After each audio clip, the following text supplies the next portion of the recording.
आज का हमारा टॉपिक है इलेक्ट्रिकल एनर्जी। इलेक्ट्रिकल एनर्जी ये क्लास 10 सीबीएसई और क्लास 9 आईसीएसई दोनों के लिए ये टॉपिक इम्पोर्टेंट है। तो इस वीडियो में हम कवर करेंगे electrical energy, commercial unit of electrical energy और इससे रिलेटेड एक न्यूमेरिकल क्वेश्चन जो कि थॉट प्रोवोकिंग होगा। और ऐसे क्वेश्चन मतलब सीबीएसई जो का बोर्ड एग्जाम है 10th का उसमें बहुत इम्पोर्टेंट है। तो चलिए स्टार्ट करते हैं। हमारा टॉपिक है इलेक्ट्रिकल एनर्जी। ठीक है। तो अभी हमने पिछली वीडियो में पढ़ा है पावर। पावर क्या होता है कि work done per unit time, है ना। एक एक सेकेंड में आपका इलेक्ट्रिकल अप्लायंस कितना काम कर रहा है उसको हम बोलते हैं electrical power consumed by that appliance, है ना। तो वर्क डन हमेशा किसके किससे रिलेटेड होते हैं? एनर्जी कंज्यूम्ड कितनी हो रही है उसी को हम बोलते हैं वर्क डन। वर्क की डेफिनेशन क्या है? एबिलिटी,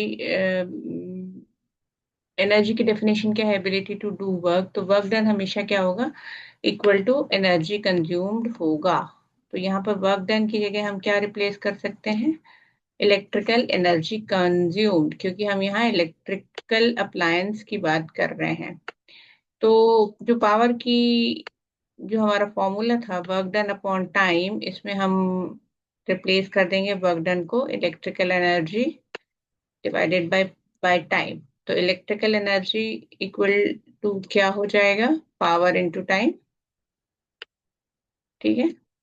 इलेक्ट्रिकल एनर्जी को हम डिनोट कर रहे हैं ई से, पावर को डिनोट कर रहे हैं पी से और टाइम को डिनोट कर रहे हैं टी से। तो फॉर्मूला क्या बना? Equal to P into T, where E is electrical energy, P is power and T is time. तो electrical energy is equal to power into time. ठीक है। तो एक फॉर्मूला आ गया हमारे पास। अब हम देखते हैं क्या है commercial unit of electrical energy. तो commercial unit of electrical energy का यूज कहाँ होता है? जहाँ आपको इलेक्ट्रिकल बिल्स कैलकुलेट करने हो। तो commercial unit of electrical energy क्या है? It is kilowatt hour. ठीक है। कमर्शियल यूनिट क्या है इलेक्ट्रिकल एनर्जी की? वो है किलोवाट आवर। तो किलोवाट आवर जो कि एक बिगर यूनिट है, किलोवाट आवर इक्वल टू क्या होगा? 1 किलोवाट आवर इक्वल टू 1000। हाँ, 1 किलोवाट इक्वल टू 1000 वाट। तो 1 किलोवाट आवर मतलब 1000 watt energy is consumed for 1 hour is known at 1 kilowatt hour. तो कमर्शियल यूनिट क्या है हमारी? Kilowatt hour. और इसको हम बोलते हैं एक यूनिट। तो जैसे आपको बिल कैलकुलेट करना है तो आपको इलेक्ट्रिकल एनर्जी कंज्यूम्ड कैलकुलेट करना पड़ेगा in terms of kilowatt hour. ठीक है। अब एनर्जी की यूनिट है किलोवाट आवर भी, और किलो एनर्जी की ही यूनिट है जूल। तो क्या है रिलेशन इन दोनों में? किलोवाट आवर और जूल में रिलेशन क्या है इसको हम देख लेते हैं, जो कि इम्पोर्टेंट है। अगला हमारा टॉपिक है relation between kilowatt hour and joule. तो 1 किलोवाट आवर मतलब 1000 watt. 1 kilowatt equal to 1000 watt energy use for 1 hour. ठीक है। 1 किलोवाट आवर का मतलब क्या है? 1000 watt of energy use for 1 hour. अच्छा, 1 वाट क्या होता है? हमने पिछली वीडियो में पढ़ा है power equal to work upon time. तो 1 watt equal to 1 joule upon 1 second. ये क्या है? Power equal to W upon T. सबकी यूनिट रख दी। 1 वाट क्या है? 1 जूल बाय सेकेंड है, जिसको हम 1 वाट बोलते हैं। तो 1 किलोवाट आवर का क्या मतलब हुआ? 1 किलोवाट मतलब 1000 वाट। 1000, 1 किलोवाट मतलब 1000 वाट। वाट क्या है? जूल बाय सेकेंड और 1 आवर। तो 1 किलोवाट आवर का मतलब क्या है? 1000 वाट मतलब 1000 joule by second energy use for 1 hour. 1 hour equal to क्या है हमारा? 60 into 60 सेकेंड। 1 आवर को हम लिख सकते हैं सेकेंड के टर्म्स में 60 into 60। 1 आवर को रिप्लेस कर देंगे 60 into 60 से, तो 1000 वाट। वाट मतलब joule into second into 60 into 60। 1 hour को हमने रिप्लेस कर दिया 60 into 60, ये है सेकेंड। ये सेकेंड कैंसल आउट हो गया। तो हमारा क्या आ गया आंसर? 60 into 60 हो गया हमारा 3600, और उसके साथ में 30 है ना, ये आ गया हमारा 3600 30। ये क्या है हमारा? जूल्स, जूल्स के टर्म में है ना। अब अभी हमारा क्या बच गया यहाँ पर? सिर्फ जूल बचा है। तो ये हुआ 36 and 5 zeros जूल्स। ठीक है, ठीक है, आगे बढ़ते हैं। तो ये, अब इसी को हम क्या लिख सकते हैं? 3.6 into 10⁶ जूल्स। एक पॉइंट को लगा दिया, इधर एक जीरो बढ़ा दिया।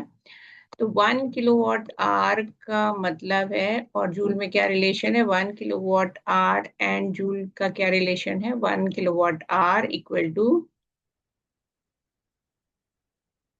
3.6 into 10⁶ जूल्स। ठीक है, इसका मतलब होता है दोनों ही एनर्जी की यूनिट है, इलेक्ट्रिकल एनर्जी की यूनिट है, और दोनों में रिलेशन, मतलब आपको आ सकता है कि 1 kWh, मतलब एक सर्टेन नंबर दे देंगे, इतने kWh को आप जूल में कन्वर्ट करो। अब हम देखेंगे इसको, हम जो हमारा कॉन्सेप्ट है kWh का या यूनिट का या इलेक्ट्रिकल बिल कैसे कैलकुलेट करेंगे, इसको हम कैसे अपने न्यूमेरिकल में अप्लाई करेंगे। तो क्वेश्चन है हमारा, an electrical heater an electrical heater draws a current of 10 ampere from 220 volt supply. What is the cost of using the heater for 5 hours every day for 30 days? Question क्या है? एक electrical heater है जो कि current draw करता है 10 ampere, और उसकी पोटेंशियल डिफरेंस कितना सप्लाई किया जा रहा है? 220 वोल्ट। तो उसका क्वेश्चन क्या है? आपको बताना है कि आपने हीटर यूज किया है 5 hours every day for 30 days, तो आपका एनर्जी कितनी कंज्यूम्ड होगी और आपका बिल कितना है। अगर एक यूनिट का कॉस्ट है 5.220 रुपीज, तो ये हर एक स्टेट का अलग अलग कॉस्ट होता है 1 यूनिट का। तो क्वेश्चन क्लियर है हमारे पास? क्वेश्चन क्या बोल रहा है? एक इलेक्ट्रिकल हीटर है जो कि 10 एम्पियर करंट कंज्यूम करता है, 220 वोल्ट सप्लाई उसको मिल रही है। उसको यूज करने का, डेली हम 5 आवर्स यूज कर रहे हैं, हमने 30 डेज तक यूज किया है, उसको यूज करने का आपका कॉस्ट कितना आएगा? ठीक है, जबकि कॉस्ट ऑफ 1 यूनिट दिया हुआ है 5.2 रुपीज। ठीक है, तो हमें क्या करना है इसमें? हमें ऑब्वियसली हमें किलोवाट आवर में एनर्जी कंज्यूम करनी है ना। तो एनर्जी क्या होती है? Power into time. तो सबसे पहले हमको पावर कंज्यूम करनी पड़ेगी, पावर कैलकुलेट करनी पड़ेगी। हमारे पास यहाँ पर है V का वैल्यू है, A का वैल्यू है। तो पावर कैलकुलेट करने के लिए हम क्या करेंगे? P equal to V into I, ये हमारा फॉर्मूला है ना। जो पावर के बहुत सारे फॉर्मूले हमने कैलकुलेट किए थे, उसमें से एक फॉर्मूला क्या है? P equal to V into I. Power क्यों कैलकुलेट कर रहे हैं? क्योंकि हमको एनर्जी, हमको बिल कैलकुलेट करना है, इसके लिए एनर्जी कैलकुलेट करनी है किलोवाट आवर में। और एनर्जी क्या होती है? पावर इंटू टाइम होती है। अभी अभी हमने एक फॉर्मूला कैलकुलेट किया है। V है 220 वोल्ट, हमारा करंट है 10 एम्पियर, तो पावर कितनी आ गई? 220 into 10, 2200 वॉट, इतनी हमारी पावर आ गई। एनर्जी क्या होता है? Power into time. डेली ये जो हीटर है 5 आवर्स के लिए यूज हो रहा है।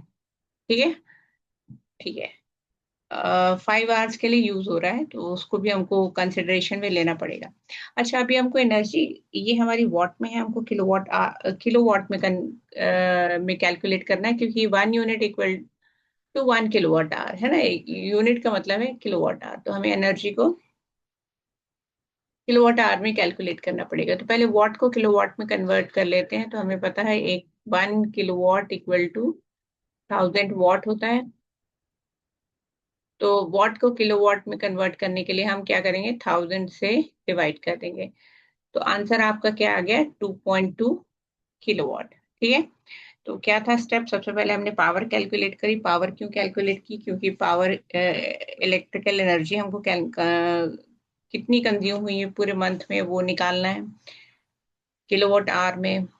तो energy equal to power into time होता है। तो पहले हमने पावर कैलकुलेट करी, पावर हमारी आई है वॉट में, वॉट को हमको किलोवाट में कन्वर्ट करना है। क्यों? क्योंकि kilowatt 1 kilowatt watt are is the electrical energy का यूनिट है जो हम यूज करते हैं जब भी हमको ये बिल्स वगैरह कैलकुलेट करने होते हैं। 1 किलोवाट आर इज 1 यूनिट। ठीक है। अच्छा, अभी हमने ये इस हीटर की हमारे पास एनर्जी आ गई किलोवाट में।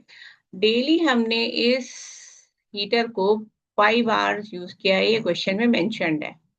तो एक दिन का आपका कंजम्पशन कितना होगा डेली, मतलब हर एक दिन आपने 5 घंटा यूज किया है, तो एक दिन का कंजम्पशन कितना आया? ये 5 आवर्स है, ये हमारा किलोवाट में है एनर्जी, तो ये हुआ 20 × 5, दैट इज 11 किलोवाट आवर। ठीक है, तो 11 किलोवाट आवर आपने एनर्जी कंज्यूम की डेली। अभी आपको बिल कैलकुलेट करना है, तो ऑब्वियसली आपको 30 डेज का कंजम्पशन देखना पड़ेगा। तो आप डेली अगर 5 घंटा यूज कर रहे हैं तो 1 मंथ में 30 डेज, तो 30 डेज में आप कितना कितना एनर्जी कंज्यूम करेंगे, है ना? एक दिन में आपने करी है 11 किलोवाट आवर, एक दिन में 5 घंटा चलाया है, 11 किलोवाट आवर एनर्जी कंज्यूम हुई है। 30 डेज में कितनी होगी? 11 × 30, ये हमारे हो गया 330 किलोवाट आवर। किलोवाट आवर मतलब यूनिट, तो 330 यूनिट्स हमने 1 मंथ में यूज करी है। अब हमारे पास क्वेश्चन में मेंशन्ड है कि कॉस्ट ऑफ 1 यूनिट कितना है? 5.20। ये अलग अलग स्टेट का अलग अलग होता है, इससे आप अपने घर का भी बिल कैलकुलेट कर सकते हैं। तो टोटल हमने 330 यूनिट्स कंज्यूम करी है 1 मंथ में, तो कॉस्ट ऑफ 330 यूनिट्स कितना होगा? 330 × 5.20। तो आंसर आ गया हमारा 1216 रुपीज। ये आपका एक महीने का बिल जनरेट होगा। Thank you very much.